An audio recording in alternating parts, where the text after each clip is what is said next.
92%. C'est la part de candidats à qui on a déjà posé la question « Quels sont vos défauts ?» en entretien d'embauche, selon mon dernier sondage sur LinkedIn. Donc on peut affirmer que cette question est une question incontournable, une question qui fait partie des classiques en entretien d'embauche. Pourtant, c'est une question qui ne plaît pas aux candidats et de plus en plus à certains recruteurs. Je pense tout simplement que cette question ne devrait plus être posée. Cette question n'apporte strictement rien. Je trouve que cette question n'a aucun sens.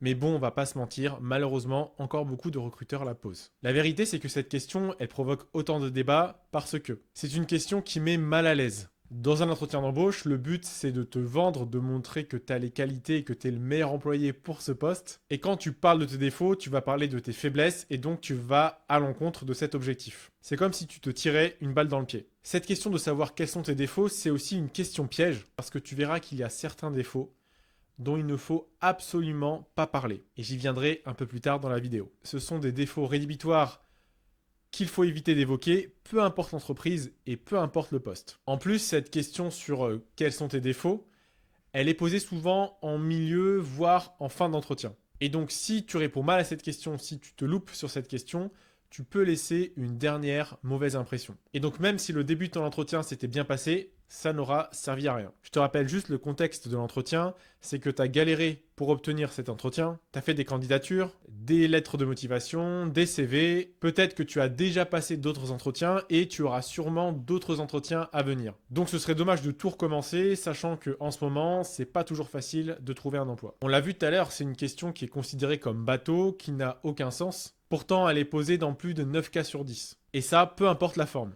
Parce que si au lieu de te demander quels sont tes défauts, on te demande qu'est-ce que vous pourriez améliorer chez vous, qu'est-ce que vous voudriez changer chez vous, c'est la même chose. Et donc, c'est une question incontournable et tu dois absolument savoir y répondre. Donc en gros, c'est une question difficile parce qu'il est difficile de trouver la bonne réponse et on ne sait pas trop quoi dire. Alors avant que je te dise comment bien répondre à cette question, la première question à se poser, c'est pourquoi le recruteur te pose cette question et surtout te la pose dans plus de 9 cas sur 10. Si vraiment cette question n'a aucun sens, si cette question n'apporte rien, si cette question est bateau, si cette question met mal à l'aise, pourquoi les recruteurs posent cette question? Qu'est-ce qui se cache derrière cette question? Qu'est-ce que le recruteur veut vraiment savoir? Une fois que tu auras bien compris ça, tu pourras bien y répondre. D'ailleurs, pour t'aider, je t'ai préparé en description un PDF gratuit avec une liste de défauts que tu peux utiliser quand on te pose cette question. Mais reste bien jusqu'à la fin de la vidéo pour savoir vraiment comment bien utiliser cette liste. Alors pourquoi les recruteurs posent-ils cette question? Tout d'abord, c'est que le recruteur, il veut te faire parler, il veut créer de l'échange. Et cette question, elle est souvent posée quand toi, candidat, tu ne parles pas beaucoup, tu fais des réponses assez courtes. Alors il faut savoir que tous les recruteurs sont formés au recrutement et en tant qu'ancien recruteur, je peux te dire que on t'apprend à poser ce genre de questions. C'est une question parmi tant d'autres qu'on a dans notre sac pour faire les entretiens d'embauche. La deuxième raison, c'est que le recruteur te pose cette question parce que il veut voir si tu as préparé cet entretien. Parce que oui, toi-même tu le dis, c'est une question bateau. Donc quand tu passes à l'entretien, tu sais pertinemment qu'on risque très probablement de te poser cette question. Et donc se préparer à l'entretien d'embauche et du coup le montrer au recruteur, c'est faire preuve de professionnalisme. C'est aussi de montrer que cet événement est important pour toi, que tu es impliqué dans cet entretien, dans ce recrutement, et donc ça démontre une certaine part de motivation. Troisièmement, c'est que le recruteur, il va chercher à te connaître, il va chercher à en savoir un peu plus sur ta personnalité, parce que sur ton CV, on ne voit pas ce genre d'éléments, on voit plus des éléments liés à ton expérience professionnelle, à tes loisirs, à ton identité, à ta formation, etc. etc. D'ailleurs, si tu cherches à créer un CV efficace qui te fasse sélectionner pour aller à l'entretien d'embauche, tu trouveras en description une formation totalement gratuite qui te permettra de te démarquer de tous les autres candidats. La quatrième raison pour laquelle le recruteur te pose cette question, quels sont tes défauts? C'est parce que le recruteur veut voir si tu ne possèdes pas de défauts rédhibitoires. Comme je t'ai dit tout à l'heure, il y a certains défauts dont il ne faut pas parler. La dernière raison, qui est un peu liée à la précédente, c'est que le recruteur, au-delà de toutes les autres questions qu'il a pu te poser et de toutes les réponses que tu as pu donner, il va chercher à récolter d'autres informations pour savoir finalement si tu vas bien t'intégrer à l'entreprise, si tu vas bien t'intégrer au poste et si tu vas bien t'intégrer à l'équipe en place et si en gros, le manager a envie de travailler avec toi ou non. Donc tu vois finalement que cette question, elle n'est pas si insensée que ça. Il y a quand même des raisons importantes pour lesquelles le recruteur te pose cette question. Et donc maintenant que tu as compris ça, maintenant que tu comprends tous les enjeux qu'il y a autour de cette question sur les défauts, je vais d'abord te parler des erreurs à ne pas faire, à ne pas reproduire si tu ne veux pas louper cette question et du coup si tu ne veux pas louper cet entretien. La première erreur qui est une erreur fréquente et que j'ai déjà entendue en entretien, et c'est souvent chez les candidats qui sont débutants, donc qui postulent soit pour leur premier stage ou pour leur premier emploi, c'est de répondre à cette question. C'est une question difficile, je ne sais pas. En disant cette réponse, tu vas montrer que tu ne t'es pas préparé et tu vas envoyer donc deux mauvais messages. Le premier, c'est que pour toi, l'entretien n'est pas important puisque tu arrives les mains dans les poches, tu n'arrives pas préparé à une question qui est prévisible. Donc, encore une fois, ça montre un manque de professionnalisme ou un manque d'implication ou un manque de motivation. Et deuxièmement, c'est qu'en répondant « je ne sais pas, je n'ai pas de défaut », ça fait un peu prétentieux de dire qu'on n'a pas de défaut. Tu es un être humain comme tout le monde et tu sais très bien que personne n'est parfait, donc tu as forcément des défauts. Et le recruteur, il peut faire des raccourcis en se disant que tu es une personne parfaite, donc quand il te fera des reproches, tu auras du mal à te remettre en question, donc il va avoir du mal à te manager et donc probablement que, j'ai envie de dire, personne n'a envie de travailler avec quelqu'un qui ne se remet jamais en question. La deuxième erreur que j'ai vue aussi souvent à l'entretien, c'est de répondre avec des réponses clichés. Du type « je suis perfectionniste », je suis exigeant, je suis têtu, je travaille trop dur. Ce genre de réponse, on l'a tellement entendu en entretien que finalement, en répondant ça, tu vas montrer que tu es comme tout le monde. Tu vas montrer que tu t'es un peu préparé, mais finalement que tu n'apportes rien. Et donc, tu vas montrer que tu es comme tout le monde et que tu n'as pas de personnalité finalement. Et au-delà d'être des réponses clichés, c'est qu'en fait, les réponses que je t'ai données, ce sont des faux défauts. Et ça fait partie d'une autre erreur que j'entends souvent, et que j'entends souvent même de certains coachs emploi qui te disent que quand on te pose cette question, il faut dire un défaut qu'on va transformer en qualité. En fait, si tu réponds à la question « quels sont vos défauts ?» par un défaut qui est finalement une qualité, tu ne réponds pas à la question. Et donc, tu montres un certain manque d'honnêteté, voire tu fais preuve un peu de manipulation, et donc ça, les recruteurs, ils vont le voir et ils vont pas forcément apprécier. Et du coup, qu'est-ce qui peut se passer? Si tu donnes un faux défaut, donc qui est une qualité, le recruteur, s'il s'en aperçoit, il peut te dire « Ok, donnez-moi maintenant un vrai défaut. » Et comme tu n'as préparé que de faux défauts, le recruteur, s'il est un peu énervé, s'il est un peu de mauvaise humeur, il peut faire le raccourci en disant « Vous n'avez que des qualités, vous n'avez aucun défaut. » C'est ça. Et donc, encore une fois, ça peut l'énerver. Autre erreur que je vois également, c'est de répondre à cette question par un manque de compétences. Par exemple, si tu réponds à cette question « Je ne parle pas très bien anglais », ça, c'est ne pas parler anglais, c'est un manque de compétences, c'est pas un défaut qui est lié à ta personnalité. Et comme je t'ai dit tout à l'heure, d'où l'importance de connaître les enjeux, le recruteur, il cherche à connaître ta personnalité.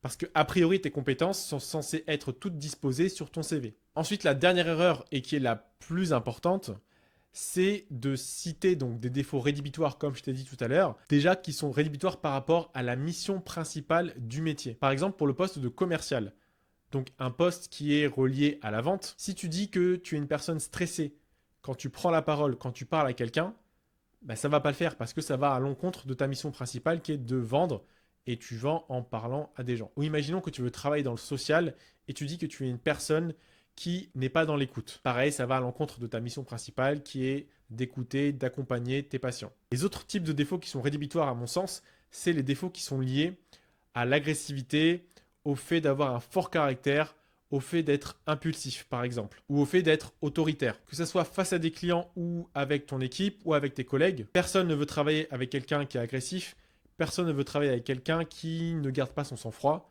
parce que ça peut avoir des conséquences assez graves. Pour les clients, ça peut nuire à l'image de l'entreprise.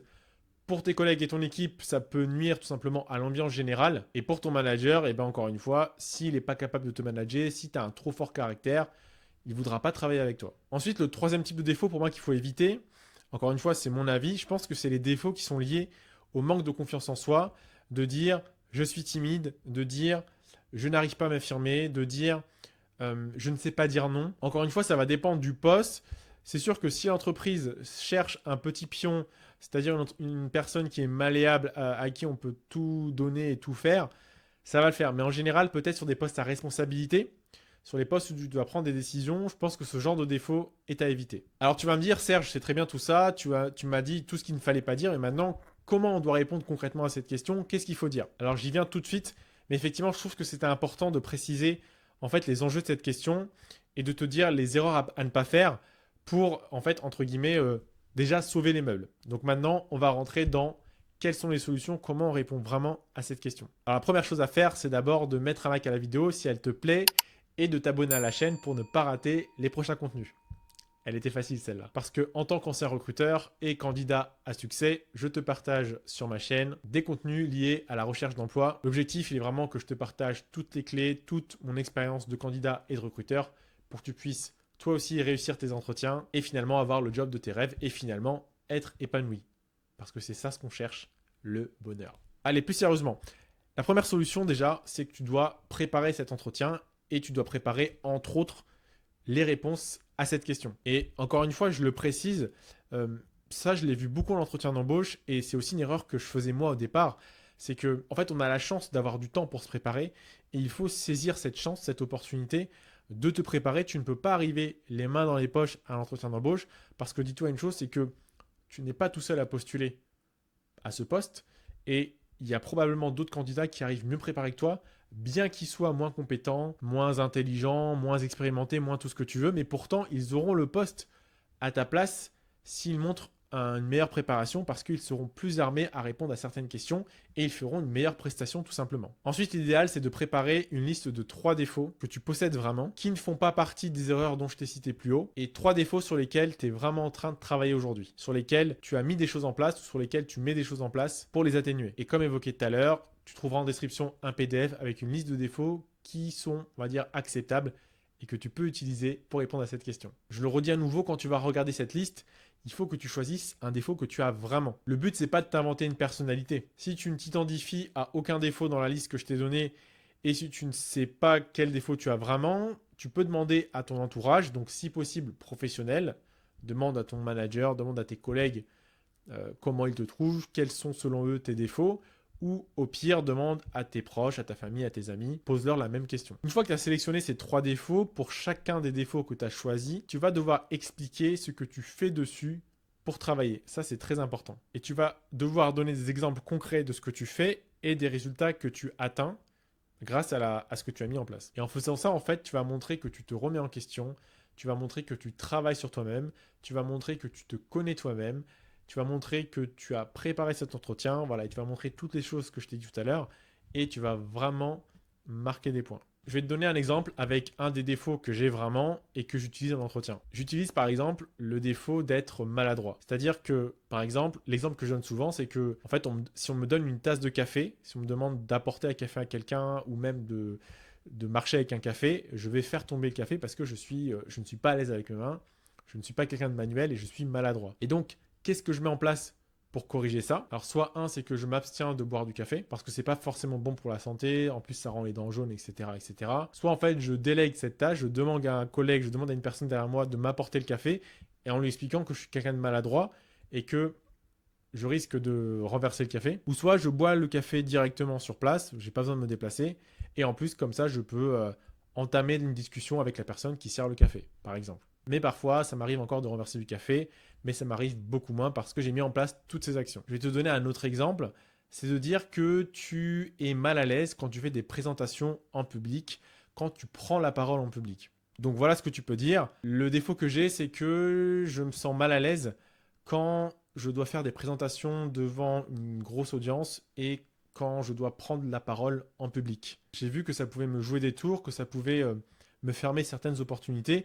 Donc j'ai décidé de travailler dessus. Alors ce que je fais, si je dois prendre la parole en public, si je dois faire une présentation en public, j'essaye de répéter chez moi la présentation plusieurs fois et je le fais devant ma famille, devant mes proches, devant un maximum de personnes pour un peu simuler cette expérience et ça me permet de gagner confiance en moi et en plus j'obtiens des retours de ma prétendue audience et ça me permet de m'améliorer. Et quand j'ai cette opportunité aussi, je demande à mon manager s'il peut m'accorder du temps pour le faire et ainsi je me sens plus à l'aise. Et ce que j'ai fait aussi récemment pour me challenger, c'est que dès qu'il y avait une opportunité pour faire des présentations en public, j'ai demandé à mon manager de me mettre dessus et ça va me permettre de me tester, tout en bien sûr répétant avec lui auparavant. Voilà le genre de réponse que tu peux donner pour parler de tes défauts. Si tu veux plus d'infos pour améliorer ta recherche d'emploi et surtout cartonner l'entretien d'embauche, je t'invite à aller en description, tu trouveras plein de ressources pour t'aider à le faire. J'espère que cette vidéo a pu t'aider. N'hésite pas à me le dire en commentaire si c'est le cas ou à me poser des questions. Je te souhaite de passer une bonne journée. Porte-toi bien.